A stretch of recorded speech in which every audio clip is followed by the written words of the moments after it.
Hey, and welcome to One Word Show, the most talked about show among people who like to drink.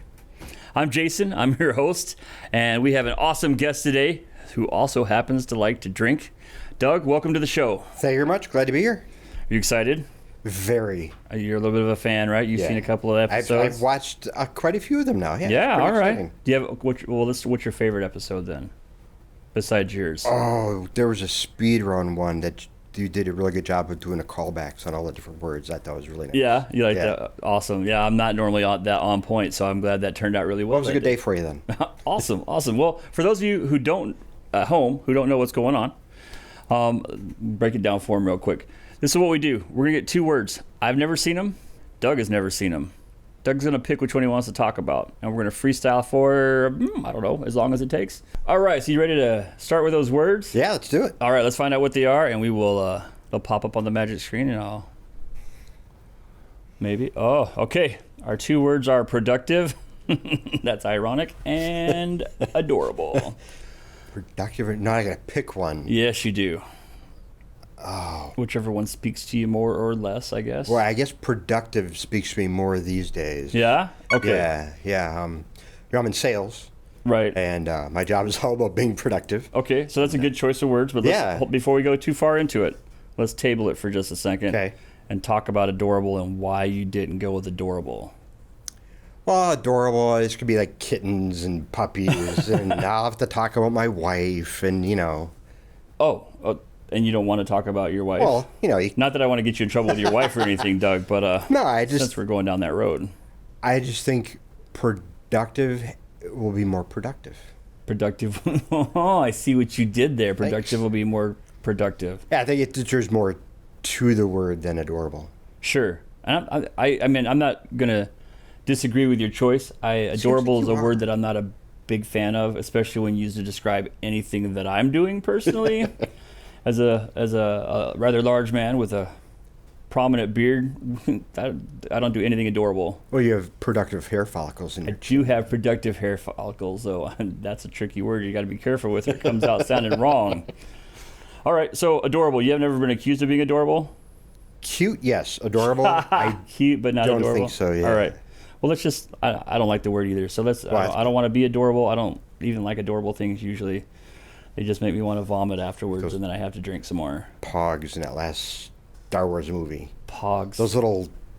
The puffins that they had. Oh, those little CGI out into the little adorable little birds. Yeah, no, no. Let's start adorable right out the window then, and let's get into productive, not productivity, which is just a branch of the word, but productive. Correct. Do you find that you're productive on a regular basis?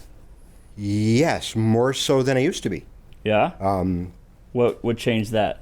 I think a lot of it's the company I'm working for. Okay. Like the people, like what I'm doing, so that always helps. Sure. I like the last place I worked, like the people liked what I was doing, but this is just that and more so. Sure. So that helps.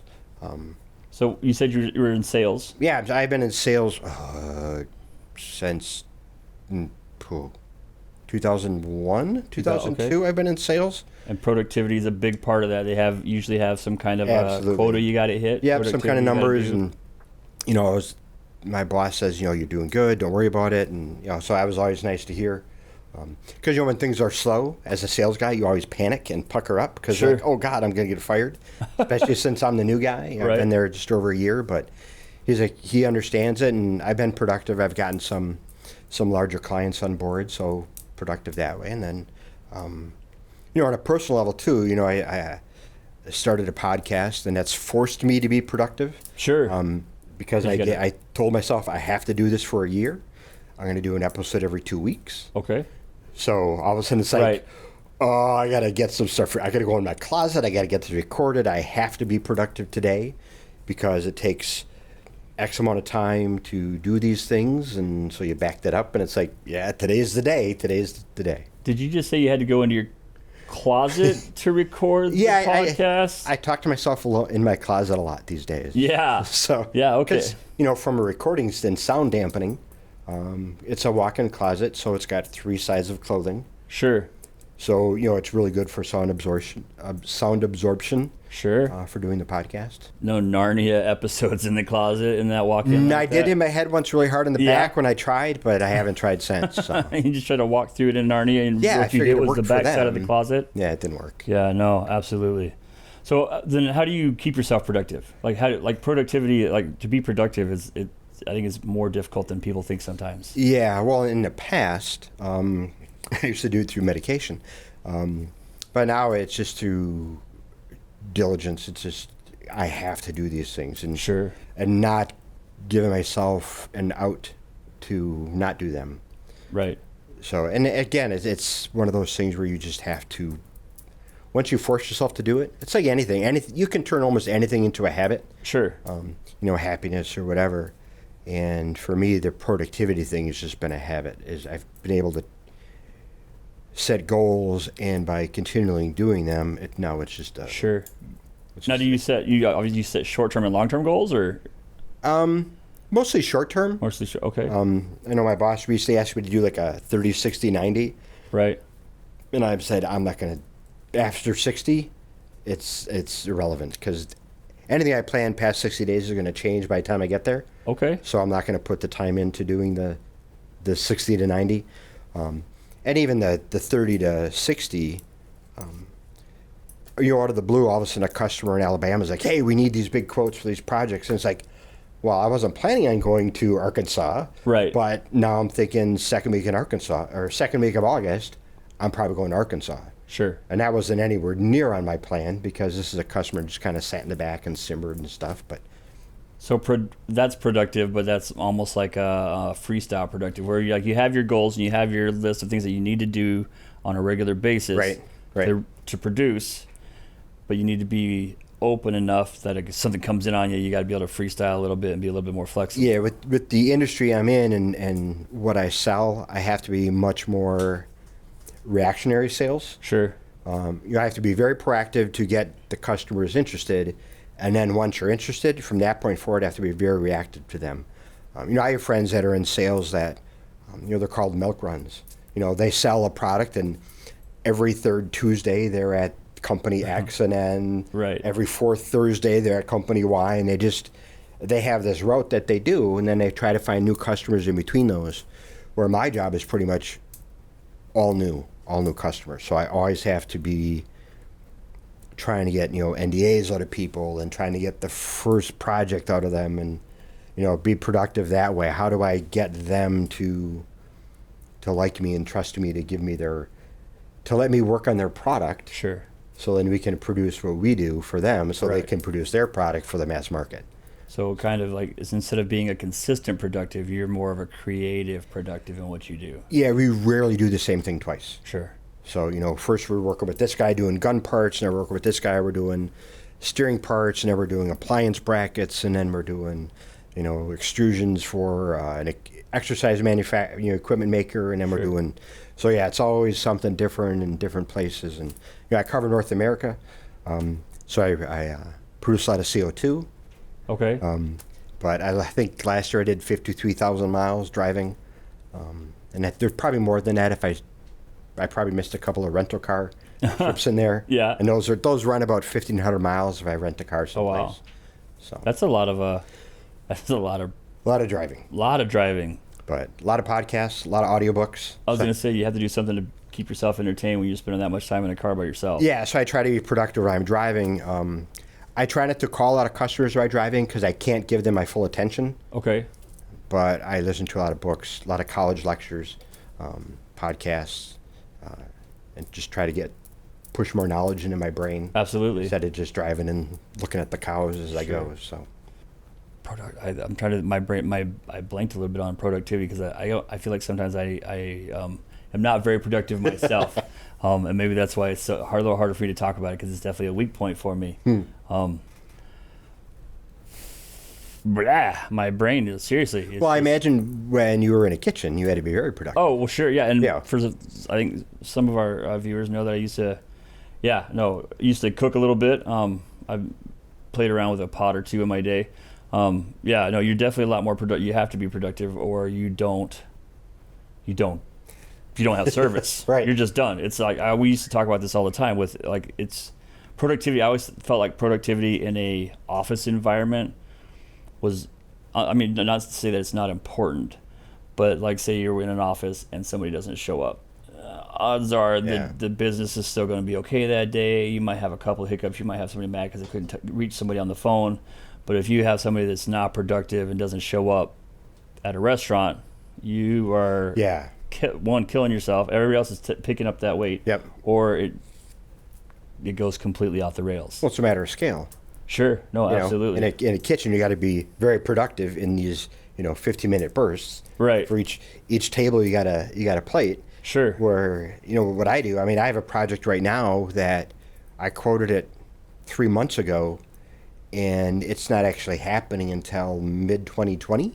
That's lots of time to procrastinate to you're get really up to productive, that point than to be productive. And then you wait, and then once it kicks off, then you're really productive. Sure. Again, but there's this huge gap. So no, I miss a day of work. I'm not really going to lose a lot of productivity. No, absolutely. Yeah, you're a chef or somebody working in a kitchen. You don't show up. Yeah, the rest of the kitchen's got to figure out. If you got 6 people in a kitchen and 16% of them don't show up, it's like, oh, okay, everybody's got to work harder. And it's not just from the service aspect. You said every few minutes you're throwing a plate out. Even you back up before that, the behind the scenes that most people don't know about in the kitchen, where we spend, it could be a 2-day process to get a particular item done. Yep. And if you're the one that does that and you're the one and you don't show up, that completely kills your productivity. And then somebody else who doesn't do it as often is going to do it. So I mean, because cooks can interact and take each other's spots, but obviously proficiency is not as there depending on how often they do it. Yeah. So lower productivity means food quality sometimes suffers. Obviously. Timing suffers a lot. No, absolutely. Yeah. No, productivity is pretty important, I think, now that we're talking about it. Before I wouldn't have thought about it being that important, but without it, the world kind of slows down and grinds a little bit to a halt. And to me, adorable didn't. The reason I picked productive is you have to be productive in so many different ways and so many different aspects of your life on a daily basis. Sure. For the missus, I have to be productive with my feedback to her or my comments to her, or I have to make dinner, or I have to go make money so we can pay the rent, or whatever. There's all these different ways I have to be productive every day in all these different little ways. Sure. Well, I like the way you brought that up, too, because it's not just productive. Like a lot of times you think productivity, you think work. Right. That's what you think. And if you, like you said, you have to be productive with your wife, giving her feedback. You have to be productive in a relationship. Yep. If you're not trying to move forward and accomplish things, then the relationship becomes stagnant, or whether it's friendship or a lover or whatever that is. Right. Hobbies are the same. I guess hobbies are the same. We do a lot more things that require productivity than I think we actually stop and think about. Yeah, and then if you're not being productive to your partner, then the relationship isn't productive to the joy it brings you. So that's then you're living in a van down by the river. Yeah, having a steady, being very unproductive. Yeah, absolutely, absolutely. Oh, what else about productivity? We got the work side of it. We have the relationship side of it. Sports, you got to be productive for hobbies and I'm not in the sports thing. The closest I get to sports thing is that Weird Al song. Your team sucks. Oh, kind of is what that song is. Our team's better. Your team's bad. Sure. So that's where you go with the productivity. You don't play the sports. No, I used to watch the Packers, and then after the Michael Vick thing, I stopped watching football, and then with all the CTE stuff, this won't gain me any friends, but it's barbarism. All right. It produces casualties, and it's to me, in my opinion, football and some of the other more violent contact sports are strictly blood sport. So unproductive then. Very unproductive. All right. It produces money for the sponsors, and that's what it is. We're taking these really athletic kids, and they're running through the grist mill until they're no longer productive on the sports field. And then they go home and they have brain injuries and they get violent and they do bad things. And I think the product of sports, I'm not a big fan of.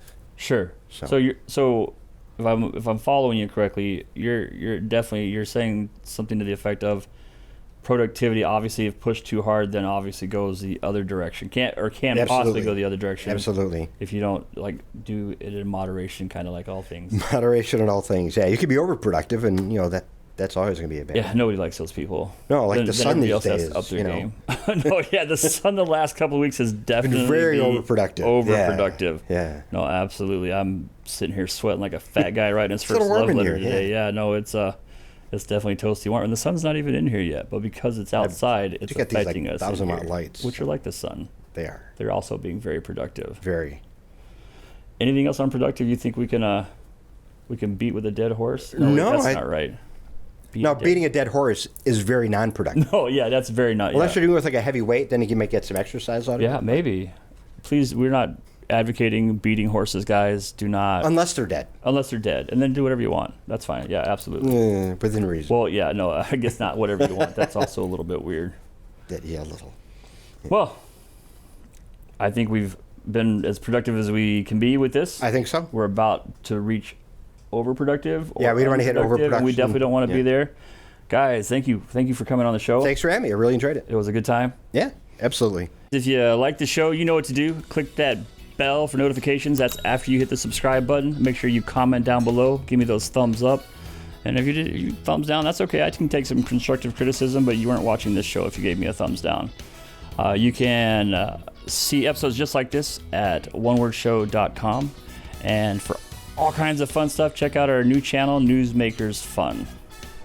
All right, until next time, guys, be productive, please.